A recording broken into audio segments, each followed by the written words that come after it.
চুয়াডাঙ্গার সোনালী যুদ্ধ, বৈশাখের রোদে কৃষকের গান। চুয়াডাঙ্গার আকাশ বৈশাখের দাবাদাহে জ্বলছে। মাঠের পর মাঠ জুড়ে পাকা ধানের শীষ মাথা নাড়াচ্ছে। বাতাসে ভেসে আসছে পাকা ধানের ঘ্রাণ। ভোরের নরম আলো মুছে যাওয়ার পর কৃষক মাঠে চলে যাচ্ছে পাকা ধান সংগ্রহের জন্য। রোদের রক্তিম তাপে মাঠের ধুলোর পর্দা কাঁপে। মাথার ঘাম পায়ে ফেলে নরম মাটিতে পা গেথে কৃষকেরা কেটে চলে এক এক মুঠো ধান। এ কাজ কেবল পেটের দায় নয়, এ ভালোবাসা এবং মাটির টানে জীবন ঘিরে রাখার এক অঙ্গীকার, এক সংগ্রাম। ধান কাটার পর মাঠের এক কোণে ছড়িয়ে দেওয়া হয় সোনালি ধানের স্তূপ। বৈশাখের খরচোয়া রোদে পুড়ে ধান শুকায়, আর কৃষকের গায়ে চামড়া হয় তামাটে। তপ্ত রোদের ভেতর যখন শরীর আর টানতে চায় না, তখন তারা একটু গাছের ছায়ায় বসে নিজেদের জুড়িয়ে নেয়। দু চোখের পাতায় নেমে আসে কয়েক মুহূর্তের শান্তি, কিছুটা নিঃশ্বাসের অবকাশ। সন্ধ্যার আগে আগে শুকনো ধান আটি বাঁধা হয়।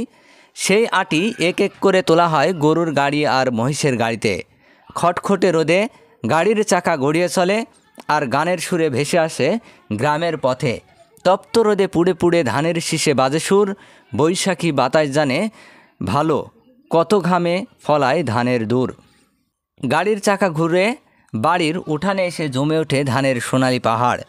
সারি সারি সাজানো ধানের আটি যেন সূর্যের আলোয় নতুন স্বপ্নের জাল বনে। উঠান জুড়ে ধানের গন্ধে ভরে যায় চারিদিক, আর কৃষকের বুক ভরে ওঠে এক অনির্বচনীয় আনন্দে। চুয়াডাঙ্গার এই ধান কাটা শুধু এক টুকরো গ্রামের গল্প নয়, এটা মাটির প্রতি অবিচল ভালোবাসা, বৈশাখের দাবাদাহে জীবনকে জিতে নেওয়ার গল্প। প্রতিটি ঘামের বিন্দু এখানে হয়ে ওঠে এক একটি সোনালি অর্ঘ্য, ভবিষ্যতের দিকে এগিয়ে চলার নিঃশব্দ প্রতিশ্রুতি। চুয়াডাঙ্গা বিডি, মজনুর রহমান।